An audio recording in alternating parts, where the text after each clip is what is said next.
Well, good Sunday afternoon, friends. Mark Holmes here, and as always, I want to say thank you all for watching, commenting, subscribing, and being part of the Joe Boo Sports Report. Without you guys, as well as you ladies, you know that this literally does not work. Happy Sunday.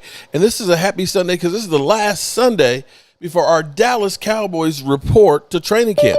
Surprisingly, believe it or not, the Chargers rookies already reported 2 days ago.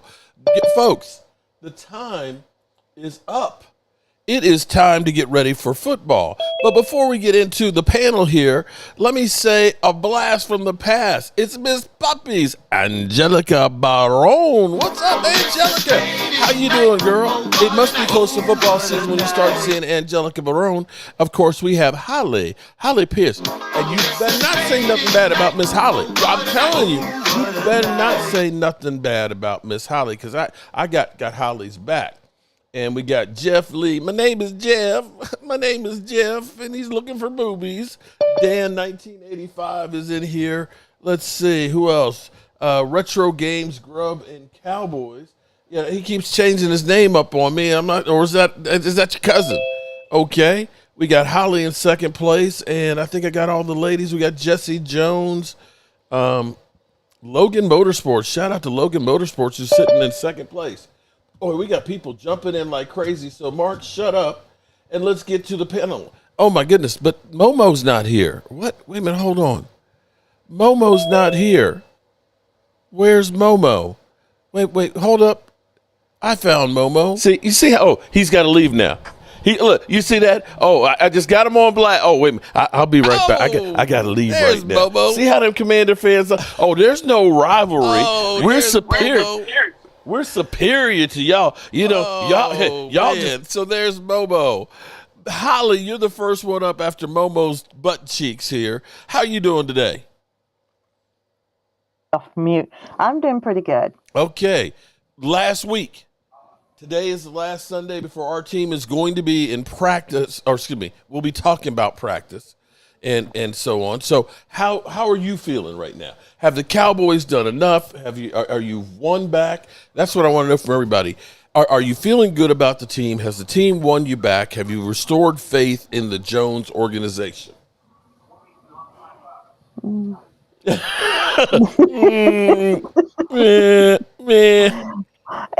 I'm excited. I'm just plain ready for football. I'm hoping they do enough, and like I've said before on Brian's chat, I'm hoping that some that we get is like somebody's trash, but it's going to be our treasure. So I'm hoping we have somebody that's going to be like that. Well, we've had actually a lot of situations where, like a Lawson last year. Nobody, and surprisingly, nobody signed him this year. Lawson came in. I think he ended up having 5 or 6 sacks last season, which was a guy nobody else wanted. I mean, we got him after training camp and so on.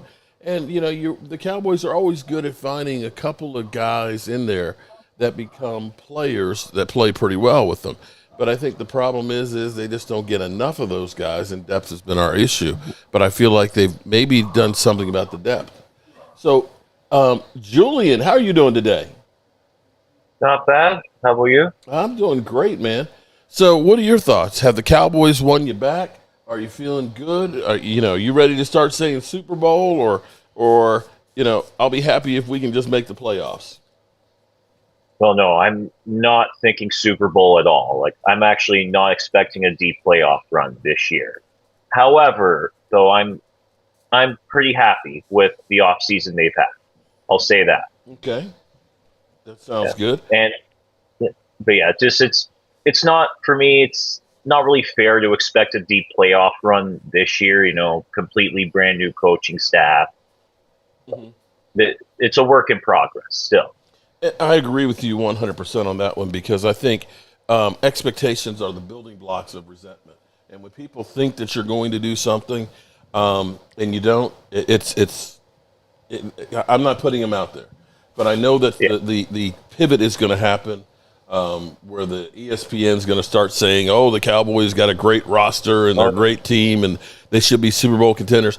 D Moore in the house. D, we got your shirt. We had to order small sizes to make sure we get you covered, and we'll get that out in the mail. Miss Gibson in the house. Shout out to Miss Gibson. How are you doing? Woke Yusuf and Albert A. Loyal. Yes. Same question.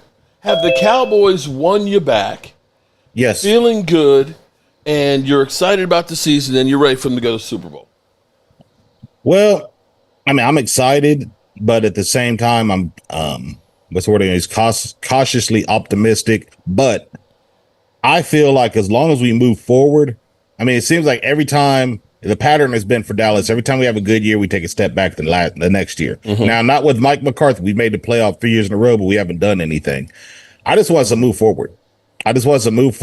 And hopefully, obviously, you can't expect a lot out of the Joneses because they're not going to go out and sign high draft picks or high players.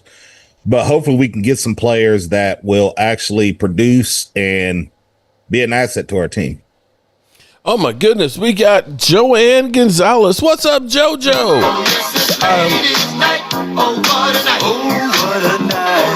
You know, everybody's coming out. Everybody's getting excited about the season. You know, it's one of those things that we could just be average, or if you have some players that turn around and surprise you, you know, if Mozzie all of a sudden starts playing well, if, you know, a guy like Schoonmaker or if a guy like Tyler Guyton, if those guys play better than you thought, then all of a sudden things can be a lot different. And I will say Tyler Guyton may be the biggest key on the success of this team. If he ends up being a decent left tackle, I think that changes the Cowboys offense big time. And Chris May. Chris, what you cooking today, man? Not much today. How you guys doing? No pizzas? Hi, Chris. Hey. Not today, man. Not today. Oh, man. Okay. I'm optimistic about our team. I don't think we're world beaters by any chance, but I do think we have the capability to make the playoffs. I'm really excited about Marty bringing what he's bringing, just knowing what he's done with Seattle and being around, you know, Pete Carroll. So knowing what that is, you know, and also taking into account to getting the offensive line guy we got coming in, I'm really excited about the physicality. I think we're going to see that. And this offensive line reminds me just where it is now. Kind of like when I'm seeing from the beef up in front, like that old 90s Kansas City team. Yeah. It kind of mirrors that a bit. But no, I'm excited. And, you know, I think we have a good chance to make the playoffs. But my feeling is if we have a good offensive showing like we have in the past, you know, with our season, where we do very well, then I don't think there's any excuse for anything. We should be able to do something in the playoffs. But, you know, I think we're still about, you know, needing about a couple of players, a defensive tackle and a corner. Well, other than that, I'm optimistic. You know, it seems like the Cowboys aren't concerned about Mozzie or Tyler Guyton because basically both of them have been given, for all intents and purposes, the starting roles. And they certainly haven't looked for anybody to be competition. I mean, Jay Trolla, maybe, but typically a defensive tackle, they take a couple years to kind of get together and things on it. Derek J., same question to you, dog. How are you feeling? And what craziness have you found out there with people doing stupid shit? The craziness never stops, which is great for my channel. But I expect this team to make the playoffs because of what I expect that offense to be. So I expect this team to make the playoffs. What they do after that, I have no expectations after that. But, you know, I expect them to make the playoffs. So I'm excited about the season. I'm ready to get it. I'm ready for it to get here. Okay, so you bring up actually a good point there. You said because of this offense, you expect us to make the playoffs. So here's a question. Do you look at the Commanders' offense versus the Cowboys' offense, and who do you look at and say is a better offense, potentially? Well, I mean, they down like 6 wide receivers. You know, that was going to be what, you know, that's been my point that you got. Well, Debo counts as 2 right now.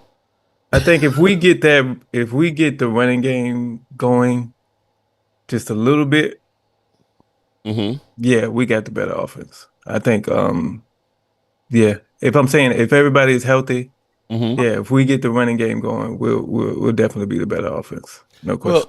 Well, here's where I look at it and say, if we look and say we're even between Washington's offense and the Cowboys' offense, the Commanders' defensive front was worse than the Cowboys surprisingly last year, and they lost Allen and Dante Fowler, and I can't say that they've done anything to make that defense better. Everybody keeps looking at Washington and talking about how much talent they have. I don't know that they have more talent than the Cowboys. Am I wrong? Nope. You listen to ESPN, they keep talking about how much talent the Washington Commanders have. Oh, the Cowboys got no chance against them. And I'm kind of like, you do realize that Cooper Rush and the Cowboys beat them one of the games last year, right? Okay, maybe I'm crazy. Rory. Hey, how you doing? Not too bad, man. Same question to you, man. What you think? Well, I think that Washington won a lot of games last year by the skin of their teeth. Against They bad could have been, teams. yeah, it could have been the opposite direction. So I think they're overrated, actually. Okay. And how about the Cowboys? The Cowboys, I think they've made a lot of improvements. I think Dak is one of the best quarterbacks in the league. They got one of the best receiving duos in the league. I think their offensive line is going to be much improved. So, I think the defense is going to be improved. Also, McCarthy has a tendency of having very slow starts and then to have a better second half. I think Shoddy might have a better first half and also a good second half. So, okay, so looking at Commanders last year, scoring offense, they were 5th. Yardage, they were 7th. Passing, they were 25th in attempts and 17 in yards. Rushing the football, they were 5th in attempts and 3rd in yardage. So they were a much better running team than actually passing team. But you start looking at the schedule that they had last year. They lost to Tampa Bay. They beat the Giants. They beat the Bengals. They beat the Cardinals. They beat Cleveland. look at the scores; they're very close. Yeah, but they lost to Baltimore. They beat Carolina. They beat the Bears. They beat the Giants. They lost to Pittsburgh. They lost to the Eagles. They lost to the Cowboys. They beat the Titans. They beat New Orleans when we lost to New Orleans, but New Orleans was healthy when we played them. They did beat the Eagles when the Eagles basically had nothing to play for. They beat the Falcons, and they beat us the last game of the season. You don't look at that and say, man, that was a whole lot of great wins and the great teams that they faced. But, again, what do I know? I think the highlight of Washington's career last year was when they beat the Lions. Yes. That's it. They beat the Lions. That's the only highlight I could say Washington did good. Other than that, they had an average season. I mean, they shouldn't have beat the Bears. The Bears just got overconfident, but I think that made their season was that win over the Lions, and it would happen to be in the divisional playoff. Yep, I agree with you on that. Mind you, they almost got swept by the Cowboys. Like that Week 18 game, they just won just with seconds left. Well, they put Mariota in. Was it Mariota? Yeah, Mariota actually came in and played really well. But if they had kept Daniels in there, he would have probably lost to the Cowboys because he was not doing anything of any note in there. Okay. All right. So what are you guys looking forward to the most for training camp? What camp battles are you looking at? I want to see how the line does, see how our running backs look. I want to see our receivers. Obviously, I want to see the passing game, see the chemistry with Dak, Pickens, and Lamb. And I want to see our defense. I want to see with the right coaching staff, hopefully this is a good coaching staff, that they can actually do something with them. Yeah, that would be fantastic. Okay. Yeah, I would love. That's what I want to say. We'll love to see Easy and how he's going to do. Hopefully, he does play on there, and like he said, it's not going to hold out for a contract that he hadn't signed yet. And then I really like Jay Toia, and I'm hoping that he does really good. Yeah. to help stop and get him to help stop any kind of run that might happen. Shout out to Angelica Barone, who's been a tailgate member for 43 months. She said, I'm ready. Let's go. And here's something I want to say too. A lot of people say, well, Dallas can't stop the run. Well, I think it was because Dan Quinn's a good defensive coordinator, but he wasn't a good run stopper. So if we can get the right clientele in there to help these defensive tackles, I think we'll be able to stop the run better. Well, Dan Quinn is all about rushing the quarterback. You know, and that's where Mozzie fell completely out of favor with him, because he looked at him and was like, you're too fat. I need you to rush the quarterback. And that's not what that guy did. And he's had a track record of getting rid of John Ridgeway. I wish we had kept John Ridgeway. I really liked John Ridgeway. Quentin Bohannon, anybody over 300 pounds that could not rush the passer, Dan Quinn's got nothing, no love for him. It was like literally he got rid of John Ridgeway twice because he was traded to Washington. Then Dan Quinn comes in and gets rid of him again. So he didn't do Mozzie any favors his first year. And even when Mike Zimmer came in, Mike Zimmer was kind of like, we got to start all over with this guy, because it's like he's really not learned anything as far as the NFL goes. So hopefully he'll be able to continue to take another step. But changing coaches again is not good. I'm hoping he does really good under White Cotton. Mm-hmm. From what the video we saw, that the drills he had them doing in the mini camp, and all of that, I'm hoping that he really flourishes with him. I'm going to miss, actually. Last year was the wrong year to go to training camp, because last year it was dead, except for like the scrimmage against the Rams. Some of the days I'm sitting there in the stands, there's not 50 people in the stands and they're watching practice. I'm sitting there with Mozzie's mom watching practice, and there's nobody else hardly in there. And the whole vibe of training camp, it was just kind of like going to a funeral. There was not the excitement that you would expect for an NFL season. This year, I think there'll be a lot more excitement than it has been in the past. But I kind of wish that the Cowboys didn't have every practice open. Because it ends up being like a 3-ring circus. They've got it set up where you have to be, if you're not paying anything other than parking, you're in the bleachers. If you want to be on the sidelines, closer to the players, you got to pay $21 a person. And if you want to be that VIP, you get the $300, seats that are on the other side that, of course, the players have to go over to give autographs and stuff after practice. I would wish they would say, okay, we're going to have 2 practices open a week, and the rest of the time is just the players there being able to focus solely on practice and not the outside distractions. But, that's not the Joneses way. Yeah. And I think I got a name wrong. I didn't mean White Cotton. I meant the other coach. Okay. I have a really bad habit of saying the wrong name.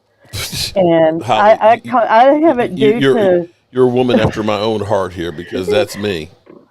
Yeah, I have it where my mouth can't keep up with my brain. I have a Southern woman's mouth, but with a hip-hop rapper's brain that goes faster than what I could keep up with. Damn, okay. That's kind of crazy. All right, so he's sitting there waiting and laughing. He's got his hat He can get sideways. into trouble by saying the wrong name at the wrong time. Yeah. So Leo, who blessed us last week. Last week we loved you, Leo. Leo. Well, actually, we loved your business partner. He's definitely, as my dad would say, your better half. For sure. I'm not even going to disagree with you on that one. Like I said, I was just happy you guys got him in the ways that I do, because a lot of times, and talking with him, Mark, I get frustrated because I'm like, it sucks. I'm the only one hearing this right now. Well, everybody, I think I can speak for everybody who got a chance to ask him questions and stuff. Everybody was on cloud 9 after, that conversation, because it's not very often you get to have a one-on-one kind of, question and answer session. And he was so transparent about everything that he talked about. And it was a therapy session for him. Well, it's really eye-opening, because there's so many things that go on. We look at football on Sunday and we see the guys out there playing. We have no idea what they go through just to try and be able to be on that field and perform. And we are so cutthroat that if you make one mistake, man, screw you. You know, you're a piece of shit. And it's kind of like you don't realize that these people are human and they go through pain like everybody else and they have issues like everybody else. So that was really great. And I appreciate you bringing him on here last week. And anytime that he needs therapy from the Joe Boo Sports Report, tell him, you can just give him my number and just say, hey, we're good. Anytime you need it. Anytime Leo gets on your nerves, just hit Marco. Well, first of all, number one, he does have your number, you know, because I also talked you up in a number of other ways too, in terms of your your construction, the things you do with building things and whatnot, because he's like that too. You know what I'm saying? He was saying he's into with real estate and stuff. So it's like, yeah. But even like around his home and everything, like there's always something being built or something like that. So there's definitely that's the other similarity in terms of, for me, when dealing with him and then with dealing with you. You guys there are so many ways in which you guys are alike. It's uncanny at times.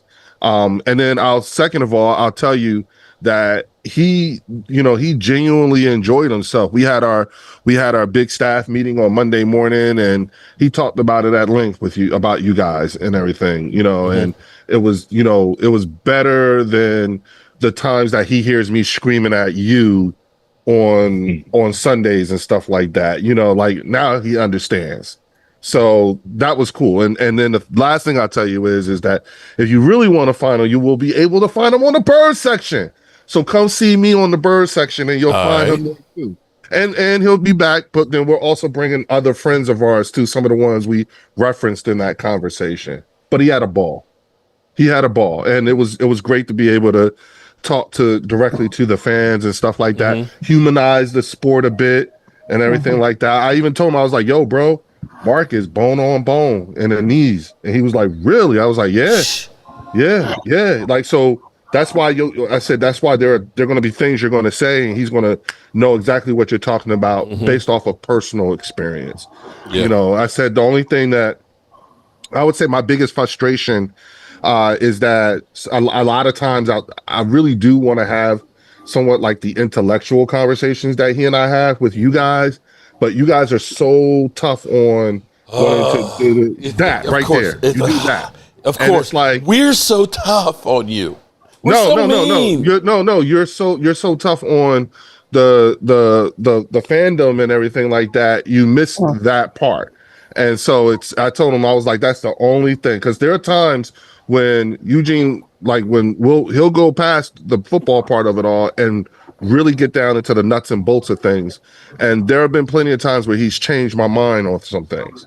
That's what I look forward to. Okay. And I did some research on him too, and I can identify him with one thing. His son is autistic. I have a daughter that's autistic, and so that I can understand a lot that he could go through with him. I can relate to that too, because I got an autistic son and an Asperger's daughter. So let me tell you, and that boy, me and my oldest son talk about it all the time. Hallie, Mark, I don't care what anybody say. I don't know what this boy going to be, but he going to be something. Okay. He's one of those extraordinary human beings. Like, is he a savant? He's a something. That's all I'm gonna say. I'm like, he has a beautiful mind. Yeah, he does. Oh my God. But he's such a good kid too. So good. He's such a good kid. I mean, him and his wife they're doing awesome as parents, and so but me and my oldest son, we keep looking at each other, and when it comes to his son, and we just like, this boy gonna be something. A lot of times when people have I mean, like for me, I have dyslexia, and I'm like Holly with messing up names and mispronouncing stuff. I can't read a name out to save my life. But sometimes you're gifted in other things. For me, I've got a vision where I can look at something and say, here's what it's going to look like. And it drives my wife crazy because I'll go through and say, honey, here's what we're going to do. And she's like, draw me a picture. And it's like, I can't draw you a picture. I got it up here. And I can see it. She's like, well, it doesn't make any sense. It makes sense to me. Then I do it. And it's like, oh, God, I don't know how you came up with that. It's like, I just see it. That's the thing that I have. So with him, it may be that he's got something else that he is truly great with from it. Oh, yeah, Mark, which is why my son and I are always like looking, like every time Eugene tells us a story or we see something, we're just like, listen, I don't want to hear a goddamn thing about no goddamn autism. No, this boy, He's smart. he gonna be something shit. Like that's literally our reaction to him. My daughter can remember. She can read one thing or see one thing and never forget it. Mm-hmm. And I mean, tell you word for word. And like with Mark, when you say I guess when you have something else, I love to make jewelry, and of course I had to make. Oh, there you go.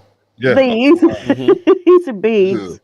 And so I don't know whether to make them into earrings or just a pendant. They're great or earrings. Or whatever. Definitely great earrings. Sorry, Leo. Sorry, Hallie, but all right. Okay. Mark's wife made a T-shirt with me and one of the characters as a cowboy. I should have sent you that. No. See what I mean, Mark? Okay. See what I mean? You can't even get intellectual. I need to have her do some kind of cartoon characterization of you. Maybe get you with the Eagles or going back to back or something as a cartoon character shirt. I just thought of a Mark, great you really gonna put me out there? Mark, I have a question for all of you because we have enough time now. But have you guys gone back? Because I know I have. Have you guys gone back to the videos of yours from this time a year ago? No. I really think you guys should start revisiting some of these old things so that it'll help you in terms of how you're going into the season. Because this is where no. I'm going to say I know exactly what I kept saying. Yeah. I said for the Cowboys to be successful, we are going to have to thread the needle. I said because we're going to need Mozzie Smith to come out and start playing like Aaron Donald-esque. Okay. Right. I said we're going to need to see Sam Williams really step up and become a good edge rusher. Right. And I said our rookie offensive linemen both got to come out and play great. Sam Williams got hurt in training camp along with 3 other edge rushers. Mozzie played better as the season went on, but he wasn't there in Donald. And Tyler Guyton was completely awful. BP was good. And we had mass injuries across the board. I mean, there was no saving that season with that's what was movement. That's but is all of that or how much of that is what was going on going into training all of camp? It was. All of that time in time? Well, think about it. You had CeeDee Lamb, and see, this is where I say Washington is, it's going to be taking a step back. I think the Commanders are overvalued. They overachieved last year. Everybody keeps talking about how much talent that they have, and they got Laramie Tunsil and they got Debo, but Debo is at the point of being one of those name players that you recognize, and you remember him playing in the playoffs against us 3 years ago, but he hasn't been that dude in 3 years. And from what you've been seeing him in training camp, where he looks like he's about, in the third trimester, you're saying, is this a guy who has only gotten a 1,000-yard season once 3 years ago? Is he going to be that dude now? Or is he going to be the guy that's been hitting around 600 yards? And our guys need to stay out of trouble, man. I mean, but would that be a bad thing? I'm sorry, Loyal. Najee Harris, he just got jacked up with on the 4th of July. Mm-hmm. And then they just said today, Junkins, he just got he got locked up. Yeah. I mean, I just hope our players, man, can stay focused this offseason. We don't need any more. Remember what you said last weekend, Loyal? Yeah. When I asked him, where are you at this time? If you're preparing your week last week, I said we're 2 weeks out. And where are you right now? He said he said of his life, because he said he's at the peak in terms of health and wellness. You know what I'm saying? and maybe we'll take a quick trip or something like that to close out the summer for himself with his wife and kids. You see what I'm saying? Yeah. So, but you're still, you're ready. And when you have this kind of news happening, you know what I'm saying? Regardless of how minute it may be or whatever, the fact that this is the activity that this player is doing when they're 2 weeks out from training camp. That's an indicator in terms of how they think and their way of thinking and maybe how they're approaching it. That to me, it doesn't jive too well with, remember what Eugene said, Mark? Like when you're at this point, 2 weeks. Yeah, okay, I hear what you're saying, but think about it this way, okay? Everybody in here who has said, I'm going on a diet, what do you do the day before you go on that diet? You binge. Yeah, exactly. Last time. You know what? Hey, I'm gonna go on a diet tomorrow, so I'm gonna go ahead and get me, a couple of cupcakes here with some ice cream on them and everything else, right? So if you're a football player, come Sunday, I got a report. I got training camp, and from here on out, I got 1 day a week off, and it's Tuesday. And so it's kind of like, this is it for the next 6 months. So let me go ahead and have a little bit of fun right now. Right. Now, I'm not justifying that at all. No, because we're talking 20-something-year-olds with millions of dollars. So I totally get what. Especially with the And look at Shadur Sanders. He had 2 freaking speeding tickets because he thought he was above the law. Right.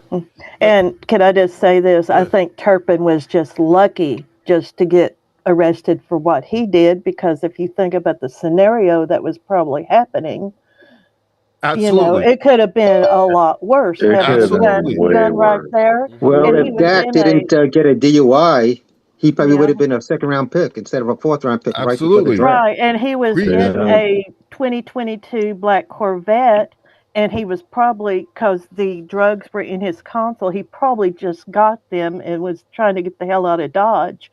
It could have been worse. What if somebody did confront him with a gun? He could have been either one shooting or the one that got shot.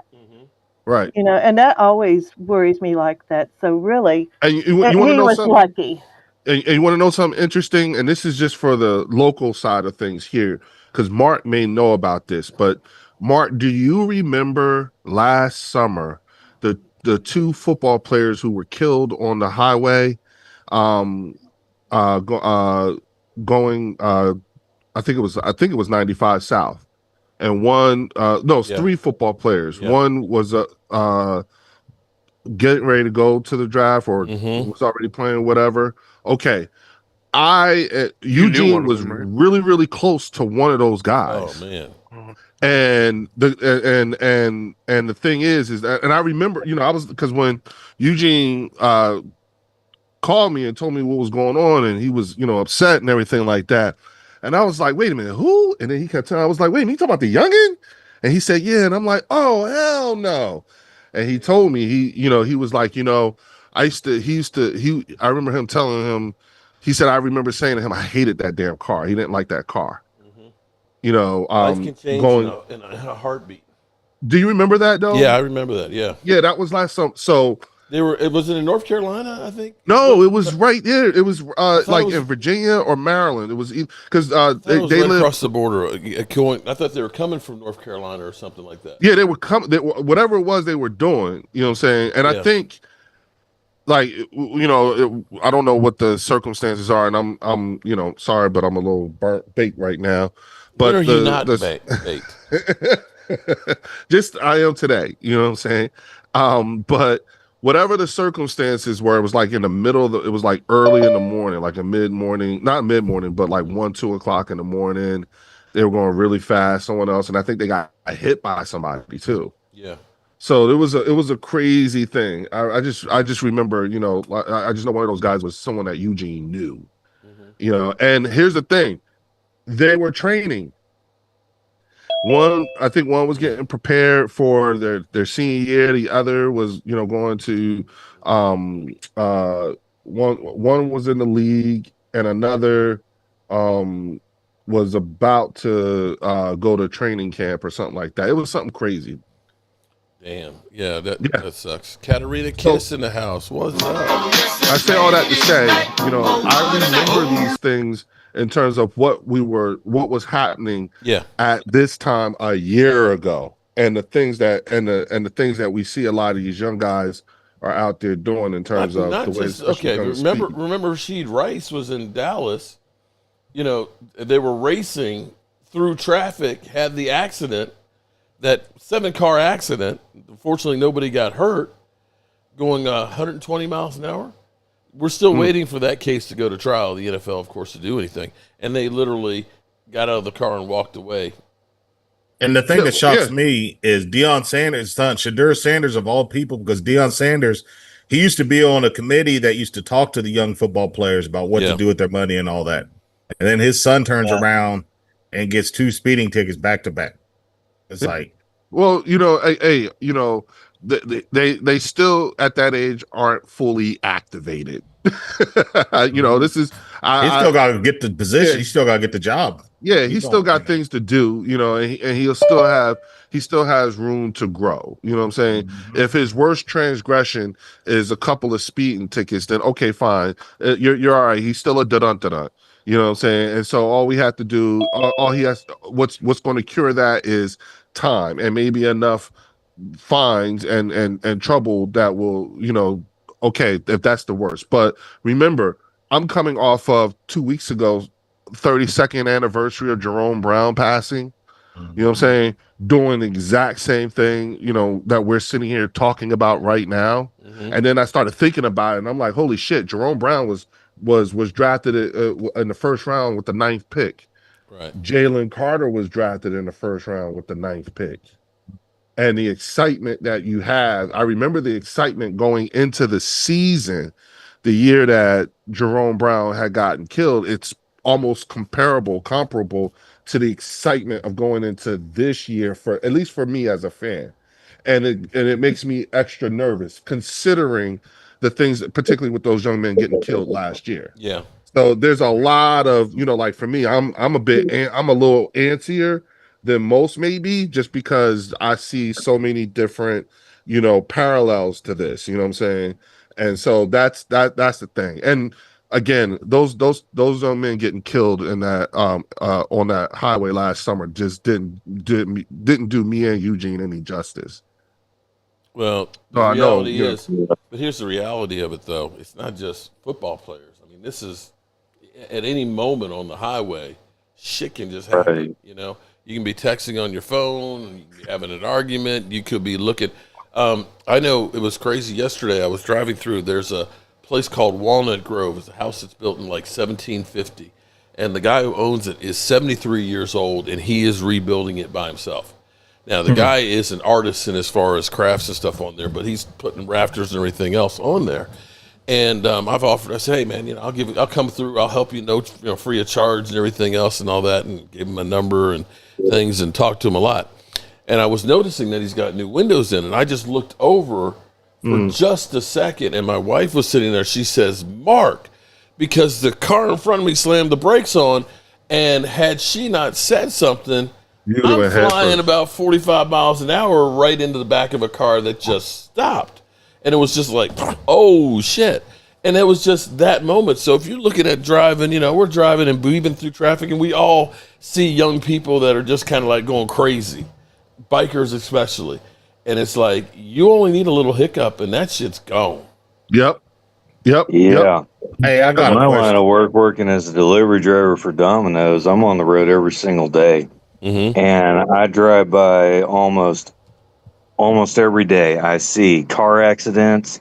I see people that are just driving like a bat out of hell left and right all over the road. Mm-hmm. And every now and then when I get at an intersection, I'm having to do this number just to make sure no one's driving out of their lane or going through an intersection left and right. Mm-hmm. I mean, it's some of those things you got to be careful and be watchful on every single day.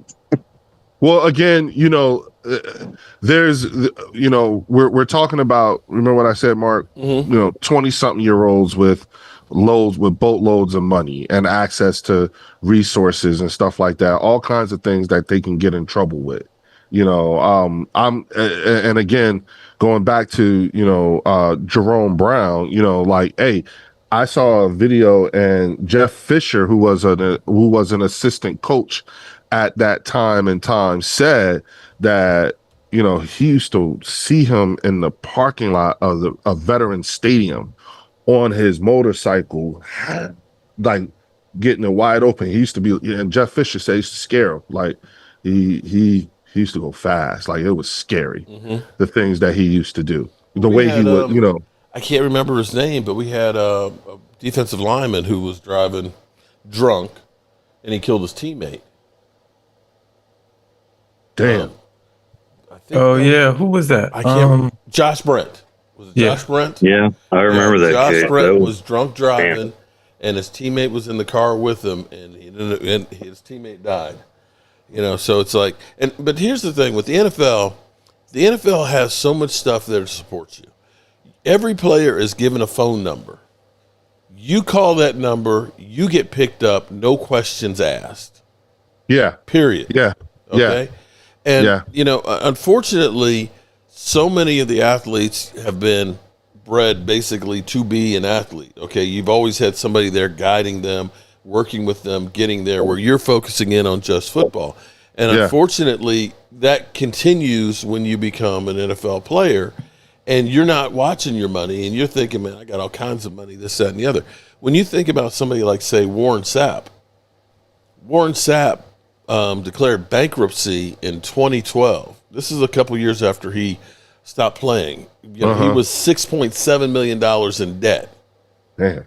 And one of the assets that he claimed was he had 5,000 pairs of Air Jordans. Good grief. I mean, sorry. What do you need 5,000 pairs of shoes for?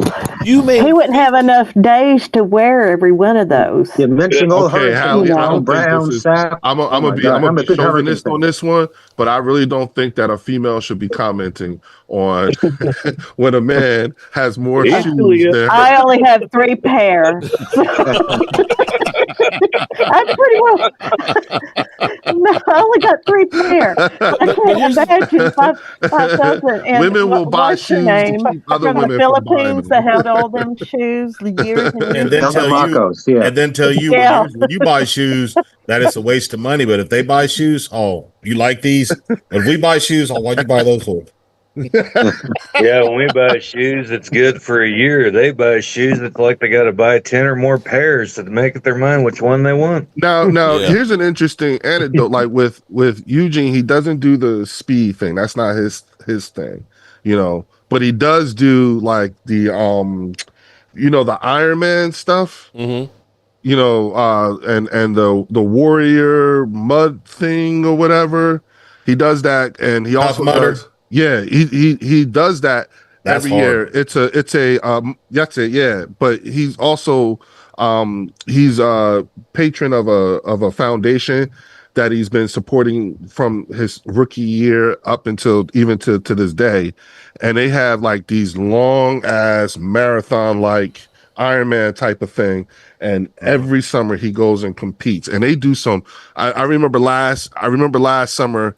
I was like, well, damn, dog, because they had a thing where he was supposed to paddle over sharks and shit, and I was like, what? He was like, yeah, there's sharks in these waters. Hell no. The paddle on the big surfboard, that part, that was what they were going to have to do, I think. And then, and I remember, because I had to go to Miami, and he went I had to go somewhere because he was going to be over there. And I remember he left early because he said he was helping to map out the course. And it was like over miles, like in going up a volcano and all of this stuff. I mean, I'm always telling them, like, listen, y'all, trust me when I tell you, like, I'm always having to tell this dude, like, hey, you know what? God bless you. Just make sure the paperwork's tight. And that's like some Final Destination shit right there. Bro, he's heavy into that type of stuff, but I will say that, Mark, he does train like pretty much every day. Mm-hmm. Like that's that like everything. He does not look like he looks nothing like he did when he was playing football, but he looks like a football player. You wouldn't think he was you wouldn't think he was, like as chiseled as he is now. You would never think he was an old. And a lot of old linemen, it seems like when they retire, man, they just get jacked up. And that's exactly what he did. Yeah. But a lot of them, what's his name? Jeff Saturday, you know how much weight he lost? And then what's his name for the Giants? Sean, and what's it? Sean O'Hara. O'Hara. Yeah. All those guys, man, they look great, man. But when they play line, they were just big. Now they're just, I actually got a chance to like hang out and meet Jeff Saturday when he was playing for UNC Chapel Hill when he was in college. And I'll be quite honest with you. Genuinely solid dude. It's a good dude. He's a really good dude. Like whatever he was studying in college, you could tell like, oh, wow, yeah, you good. You know what I'm saying? Just a really good guy. Funny as hell, too. You know what I'm saying? So I will tell you, like, I have had those instances where you catch these guys young and they are so beyond their years. So it's not surprising to see Jeff doing the things that he's doing based off of my couple of interactions with him while he was playing college football. Because I had a friend whose little cousin played for Carolina, and we would go up and hang out and that's how I got to meet a lot of those guys. I even got to meet Julius Peppers and everything. Real good dude. Another good dude. They were all good guys. Nice. We got Game Time in the house. What's up, Game Time? What up, Game Time? What's going on, everybody? Same shit, different day, man. Living the dream. We're 1 week away from the Cowboys being tucked in Oxnard. Training camp starting. So I'm working on something here. Hopefully Mike is paid by then. I think. Well, who do you think on your team is going to be the first one that they will have to get rid of? Just. I think the interesting thing is you know what, Hallie? This time last year, right? 32 when we finished, not this time, but when we finished training camp last year, 32 of the guys on the final on the 53 roster were guys who we actually drafted. And then we had a bunch of guys. We only had like a few guys, and mind you, last year was the year that last year was our first year without Jason Kelsey, without all those guys are pretty much gone. You know what I'm saying? And I think we only had like 4 or 5 guys who were like over the age of 30. Everybody else was like 27 and younger. You know what I'm saying? So you figure, and that's a question that you guys, I think this is something that for every fan base that you look at your team going from last year to this year, like how many of those guys are on your team that were actually drafted by your team when you make your 53 roster? How many guys do you have? The Cowboys pretty much they either they're homegrown guys they found as undrafted rookie free agents, be it after the draft, or USFL guys, or pretty much players that they drafted. Well, that's why, Leo. I hope everybody can hear me good now. I had a little. Yeah. All right, good. I hit. Mark's got this Roadcaster. Sometimes you don't know if a button's hit. It's like, whoa. But I think this goes to the point as far as the Washington Commanders. I think the Commanders, in order for them to get over the hump, they're going to have to draft better. Again, you see, it's no surprise the Eagles vault to the top of the division just based off of their draft. They have stepped up their drafting game over the last 4 or 5 years. And you could tell in Dallas, when Dallas drafts well, now there is a pro personnel part of this. And this is where I think the Cowboys have been lacking. Because everybody likes to highlight our drafts, but if you really count the numbers, Leo, we draft very successfully. We don't hit on everybody, and nobody really does, but we're definitely better than most. But where we do come up short is like a move like a Derrick Henry at the deadline, something like that, where you have an opportunity. Let's put, as Drew likes to say, let's put 2 feet in, just don't dangle your foot in the pool. Jump in the pool. you know, and I think that's where the issue. But just getting back to the point, I think Commanders are going to struggle if they cannot draft better. I'm not saying they didn't draft good this year. They didn't have many picks. I think they had 5 picks, but you know, I think that's going to be the difference. I mean, am I wrong? I mean, well, you hit the nail on the head. The problem with the Cowboys isn't that they don't draft well. They do draft. And part of the reason why they keep having to do these max contracts for people because they keep finding studs. You know, a lot of teams would like to have a problem of saying, you know, we got a franchise quarterback in the 4th round, or we traded back for Micah and picked up another player in the 1st round, or we got Cooper Beebe along with Tyler Guyton in the 1st round. The problem with the Cowboys is they believe in their guys so much that they won't go out, or at least in past years, they won't go out and address the needs that they've needed. That's been the whole problem to get them over the hump. You know, by the time we get to the playoffs, you know, we're beat down and we don't have the depth and the quality players to step in to continue to go it. Eugene pointed it out 100% exactly right, Leo. He says, you know, this time of year, I'm in the best shape that I am. Right. And from now here on, it's just trying to hold on to and maintaining it, because you're going to get beat up. You're going to get pounded down. You're going to get weak. You're going to get beat up. You're going to be tired. You're going to be injured. And the question is when that happens, you know, maybe you're 70%, maybe you're 60%. If you don't have guys that can step up and play, you're in trouble. And I think, I'm trying to remember if it was your Super Bowl year or not in 2017, the Eagles started having a whole bunch of injuries. Maybe it wasn't. We were the walking wounded going into the Super Bowl. Yeah. But you had younger guys that actually stepped in that were playing good. And it may not be that they were great players, but it may have been that they were healthy going against guys that were injured. Mm-hmm. The best thing happened to the Eagles that year, Wentz got injured. Yes. Hence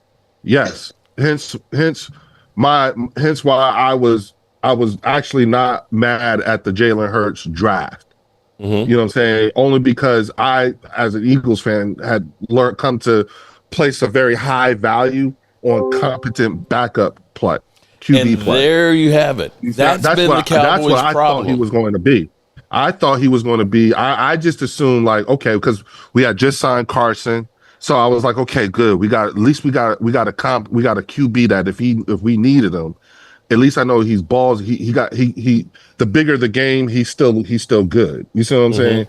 And so that's all I was in my mind. I didn't expect to get what we have today. Glad it happened, but wasn't what I was thinking. Now in regards to what Mark is saying and me as well, I'm thinking, okay, if our final roster or going into training camp had 32 guys on the team, over 30 guys on the team who we actually drafted, that was last year. I'd like to see what that number is going to look like this year, in particular, because we have a bunch of guys on our defense that, regardless of whether they were starters or not, we have a lot of guys that have been in this particular system for 2 years now, which is great. You know, now in regards to the offense, you know, we had going into the Super Bowl, 9 of our 11 offensive starters were guys we drafted. And so the only 2 were Mekhi Becton and A.J. Brown. Everybody else we drafted. Pretty much the same is coming back this year. And what's also coming back is guys who were rookies last year who are now in their second year. We have guys who were in their second year who are going into their third year. So when you think about the fact that you have these young guys who have there's a large number of players who have been together for a while, for at least 3 years. And then a bunch of them, half of them get to play in the same defensive system. Okay, he's here bloviating about this damn Eagle. No, Mark, listen. Before we ever went out on a mission, when we would have what they would call a safety brief, where they would show us overhead pictures of the area in which we were going to be moving through, things to look out for, the latest threat levels and stuff like that. Regardless of how you might feel about the Philadelphia Eagles, at some point or another, you still got to have that kind of intricate conversation. You still got to have it. It would be negligible for you to sit there and not at least talk about this team that y'all got to see twice at some point without it being no. Y'all got to deal with them cats just like we got to deal with y'all. And here lies, Eagle fans. Why are you always talking about the Eagles? Because I got to play you guys twice a year. You are the roadblock that we have to get over. So I'm supposed to ignore it? No. I'm not saying no, but if you have an opportunity to have a healthy conversation about this team that you got to see. Yes. You know what I'm saying? Like you don't run from it, and you certainly shouldn't, like, especially when you're about to go into a brand spanking new training camp. Mm-hmm. I mean, talking real brand spanking new. Yeah. This time last year wasn't nobody there, and they was making jokes about that shit. You see what I'm saying? And I'm like, hey, look, bro, do you realize our first open training camp practice is August 10th? Yeah. Your only one. Yeah, and it's a charity thing too. You're supposed to for Autism Speaks, yeah. And so, when we're talking about the differences in terms of the things you've noticed that are new and the things that are still old and everything like that, I would think that there's some sort of a benefit to having more private, less public training camp practices than what the circus that you guys have every year. And mind you, Chip Kelly was the one who killed going out to Lehigh. They do everything, nothing changes. Them dudes be up at the NovaCare complex. They don't even leave. Yeah. So there's a benefit. How do you think Barkley's going to do this year? Who? Barkley. I don't think. You know what? I think he's going to have. I think he's going to have an impressive year. I just don't think it'll be a 2,000-yard year. And how is that going to affect your season? I'm sorry? If he doesn't get close to 2,000, how is that going to affect your season? We don't need him to get it won't. He just if he got 1,600 yards, okay. I mean, I'm sure you guys would take that. Everybody would take 1,600. Everybody would take 1,500 yards, 1,300. I'm just saying, especially on a team like the Philadelphia Eagles, my squad is loaded. You know what I'm saying? And especially when you look at from the offensive side, you guys got to deal with A.J. Brown. Y'all got to deal with Dallas Goedert. Y'all got to deal with Devontae Smith. You know what I'm saying? Y'all got to deal with a hell of an O-line. And then on top of that, Barkley and it hurts too, by the way. Like that's our biggest rival right now at this time in time, going 2 weeks out of training camp, is health. Oh yeah. Yeah. It's health that's and everybody. People and the law. People. And I don't think Barkley could stay healthy 2 years in a row. He was injury prone, so I doubt he's going to stay healthy Christian next McCaffrey. Year. But he didn't have the line that he had. Thank you, Loyal. That's what I was about to say. He has a way better line. I'll say this: he has a way better line than he did when he was with the Giants. The Giants. But it doesn't matter if he got used, he get abused. Yeah. And I mean, why not? If you can't stop it. Again, right. I just want to caution everybody when we get into these numbers about 2,000 yards. Difference is Saquon Barkley's not getting hit until he's 3, 4, 5 yards beyond the line of scrimmage. It's a lot different getting hit by a secondary guy rather than a defensive lineman or somebody like that. So just keep in mind, if that offensive line stays healthy, they figure out who's, whether it's going to be, who's going to start, replacing Mekhi Becton, because it is a competition. People want to give it, but it's going to be a competition. If that line is as good as it was last year, it's going to be a long year, not just for Dallas. It's going to be a long year for everybody trying to stop them. I still say the best way to stop the Eagles' offense is to put a good offense against them. Keep that offense on the sideline.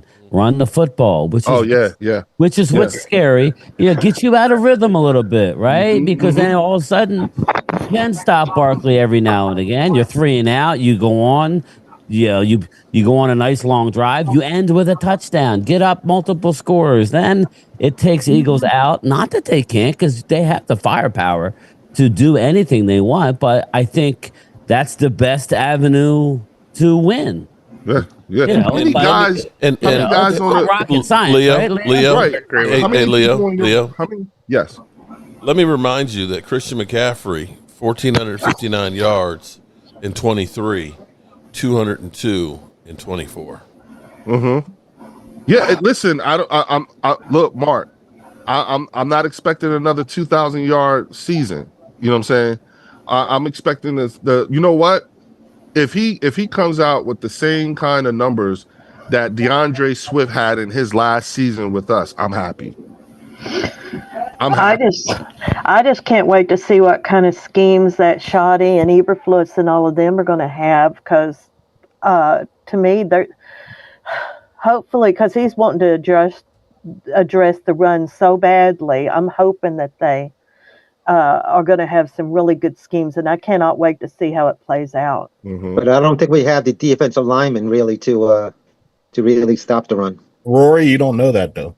I mean, we could have. It could have, like I said earlier, the Dan Quinn wasn't a stop the run type of defensive coordinator. If we have Eberflus, he might have a different approach, and he might, Sanborn, we brought him in too, and he's a run stopper. And they said they really took a liking to Mozzie Smith for whatever reason. Loyal Cowboy brings up a good point. He was a stop the run on the way to the quarterback guy. Yeah, that's what me and Mark was talking about. Oh, really? Yeah, Dan Quinn. Don't get me wrong. I'm not here to crap on Dan Quinn, but he was a stop the run on the way to getting to the quarterback. That's great if you got the right players. And this was out to Eagles Drew. He was right.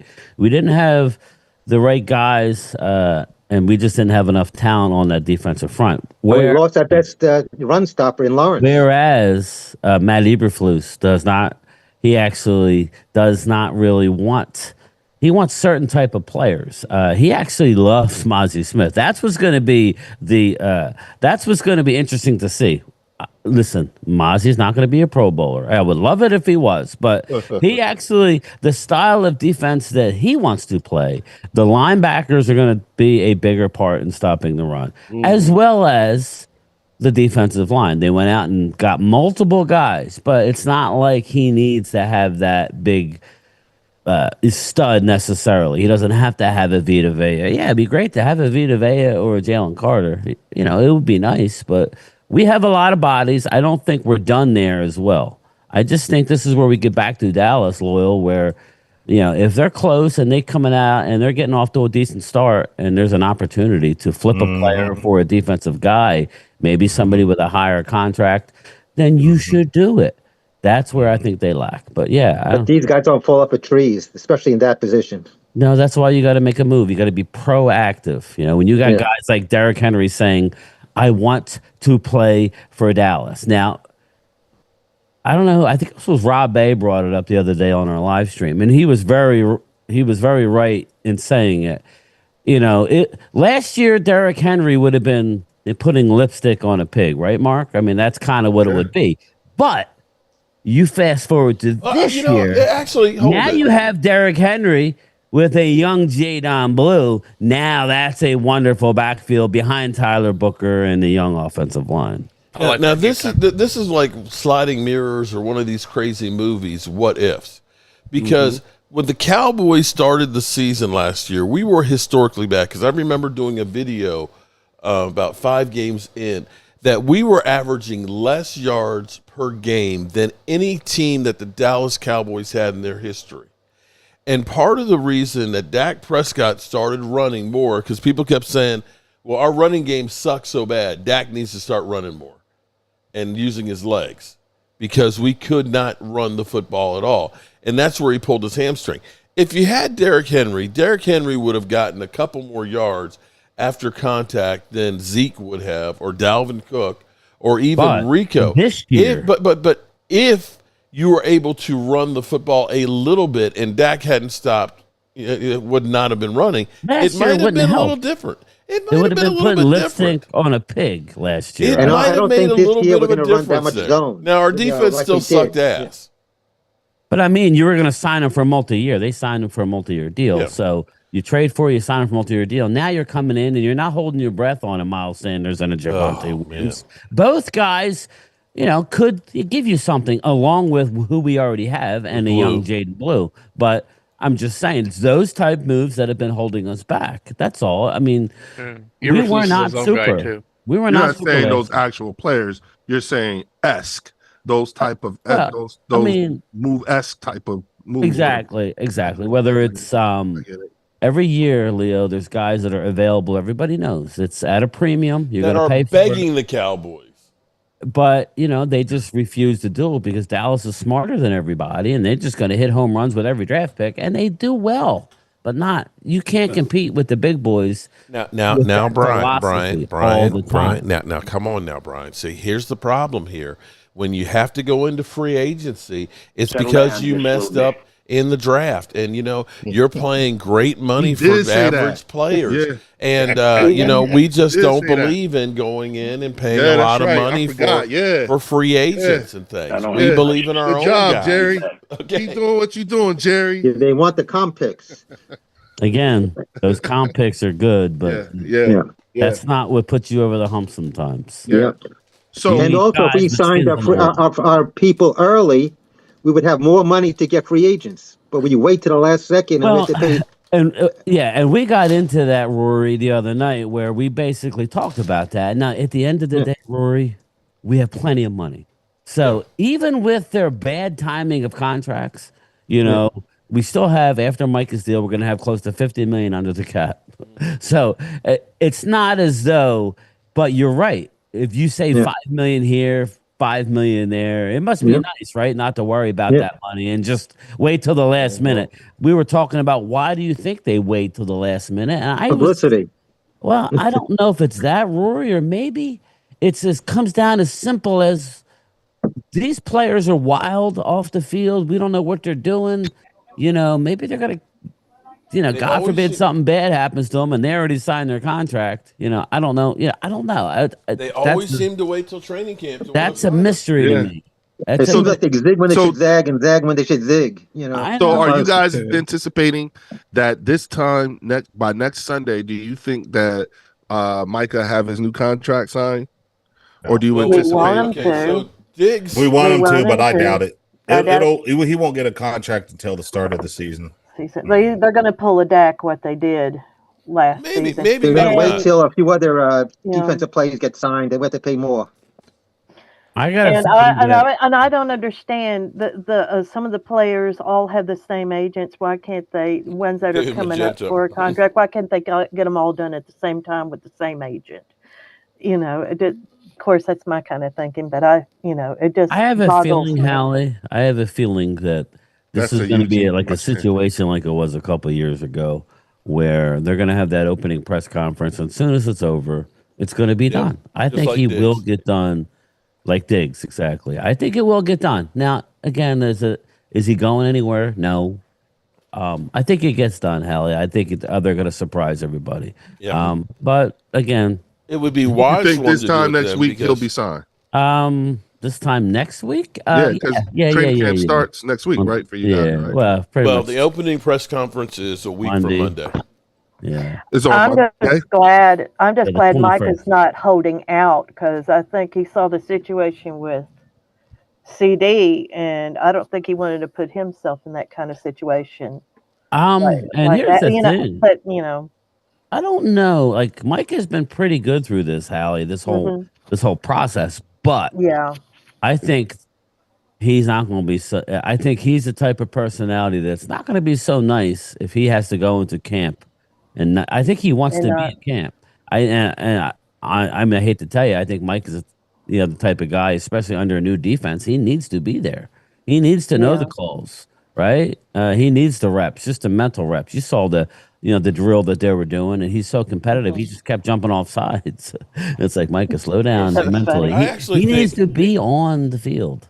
Well, didn't he say he was going to be there because they got a house? Him and his wife got the house there. Yeah.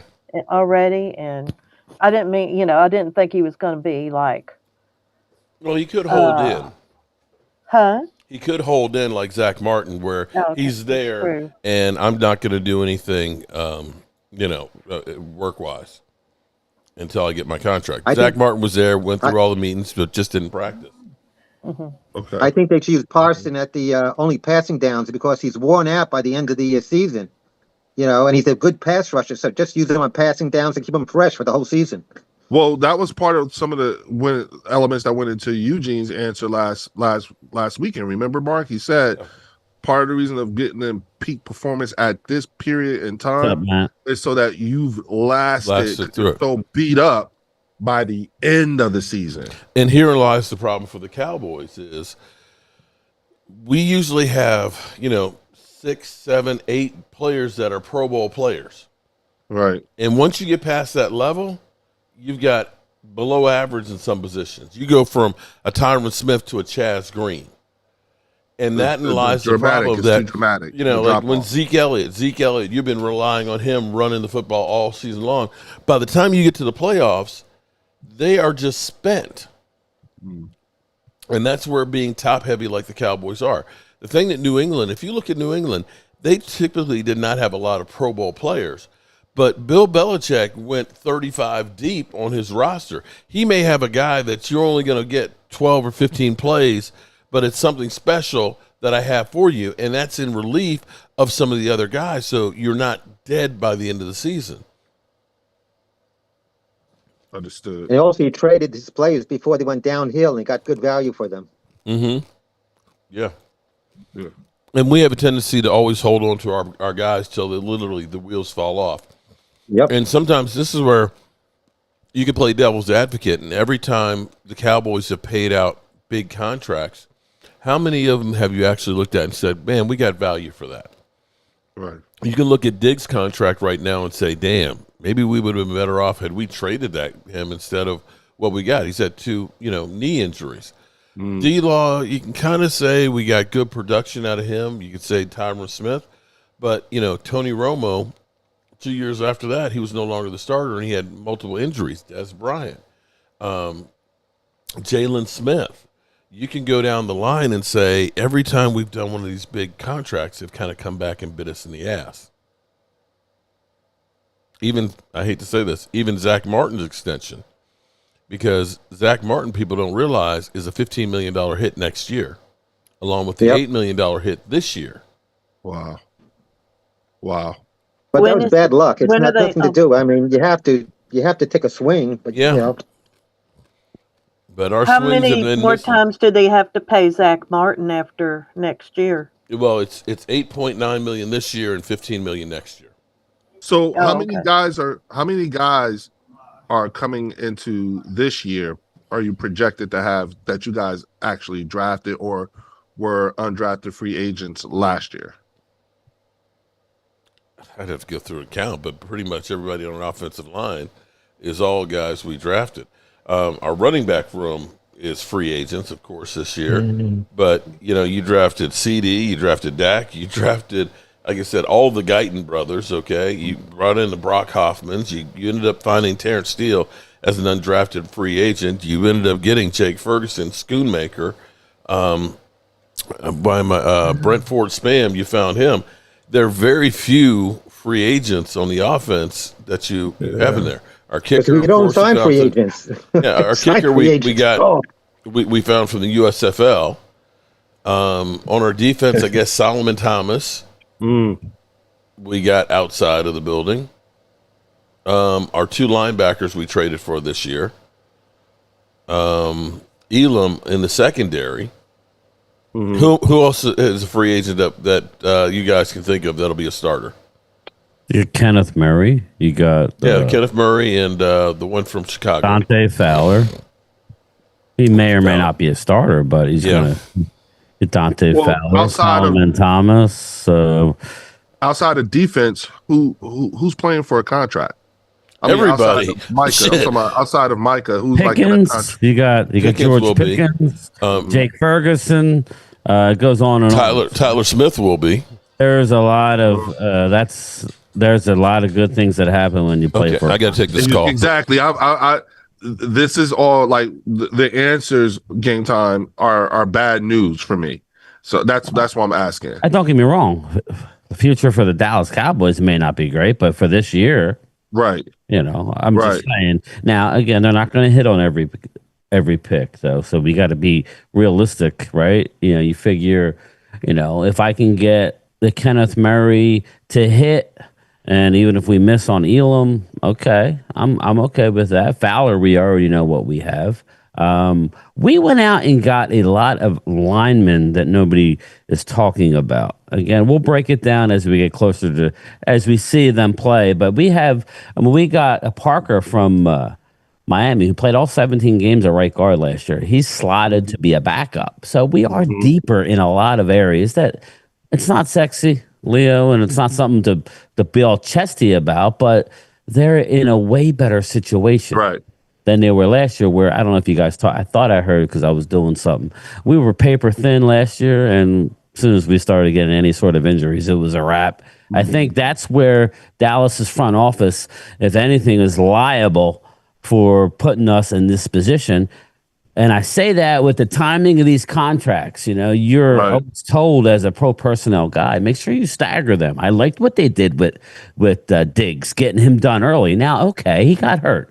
That's what cracks me up. Oh, well, it was a horrible move. No, it wasn't. It was a great move. We can't, foresee, God forbid, bad injuries. Overshown. Now, I think we're all holding our breath with Overshown because he's gotten hurt both years. So now it's a matter of, can he even ever stay healthy? Is Overshown your version of our Nakobe Dean?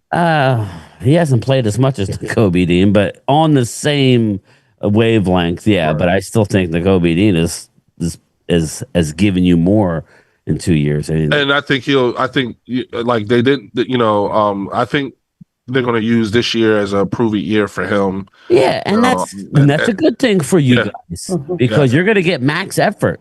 You listen, man. You can't afford to lay down and still get a big contract. That's not how it works, man. You got to go balls to the wall. Excuse the reference, but you have to in order to get the money. And we do not want to sit here and get mad at Micah for making what he's made. Get mad at the front office for not doing it last year. Don't get mad at Micah because you see they don't really care. They don't care about these players. I was reading an article. I was wrong with my numbers, by the way. It's more like 20%. It's close to 20%, Leo, of NFL players who retire end up bankrupt within 2 years. That's a high number. I said it was higher than that, but it's just a tick under 20%. That's 1 in 5 almost. That's 1 in 5 NFL players go bankrupt within 2 years. That's sad. And so don't begrudge the players for getting their money. Begrudge our owner for waiting and dragging his feet. But if someone doesn't get paid, somebody else will because of the salary cap. Yeah. And back to Overshown, what you were saying, if he was going to be any good, remember the play before he got hurt that he made, that he got the ball from the quarterback, went a few yards with it, and then he caught it and made the touchdown. Just imagine that kind of energy when he's fully healthy, what he's going to be able to do when he gets back. So I'm looking forward to seeing what he can do when he's fully healthy. I think the NFL should do like the NBA, have a max salary cap for a position, like that you can't go over a certain amount for a player in the NBA. I think they should do the same for the NFL. No, I could actually get with that, and I agree. My thought process is, remember when Mark and Gaetan was saying, you want to stagger the way these contracts are going and whatnot, and so for me, I'm looking at, we have guys who are going into year 3, who are first rounders, and year 4, we have like Jordan Davis. This will be his 4th year, and we already picked up his 5th year option, but then you have, guys like Eli Ricks and Keely Ringo, you have, and then Jalen Carter be going into, this will be his 3rd year, and so in my mind, I'm thinking, okay, if worst case scenario, let's say I think we have the guys on our team that worst case scenario, they could actually force the Philadelphia Eagles to do something that they haven't done in over 15 years, and that is use the franchise tag. Because we have we literally have that kind, in my opinion, I think we have that kind of talent that where, to Mark's point, you can't sign everybody, but there are means that we have available to us that could keep these guys and bring in some new guys together for at least the next 2 to 3 years. That's a hell of a run to be able to try to go on for the next couple of years, especially when you're cycling out so many players based off of the draft capital that we're going into. You guys have the same thing. Both of our teams, I think, have 13 picks for next draft. So when you take into account the number of draft picks that you guys will be going into, not this season, but next season, it's not going to be a matter of whether or not you have guys who can stay healthy. It'll be a matter of, quality depth, which is what, when Mark was saying, you after you get through your first rounders, that dramatic drop off of talent, that is so that it's really, really, insane. And so, thinking about, and it'll also make you guys young as hell too. Like really young. And so that's the other thing that I'm, again, this year we don't have but a couple of guys who are actually over the age of 30, and everybody else is like 28 years old and younger. The guys I mentioned before, hell, Jalen Hurts he just turned 27. I think he's 26, getting ready to turn 27.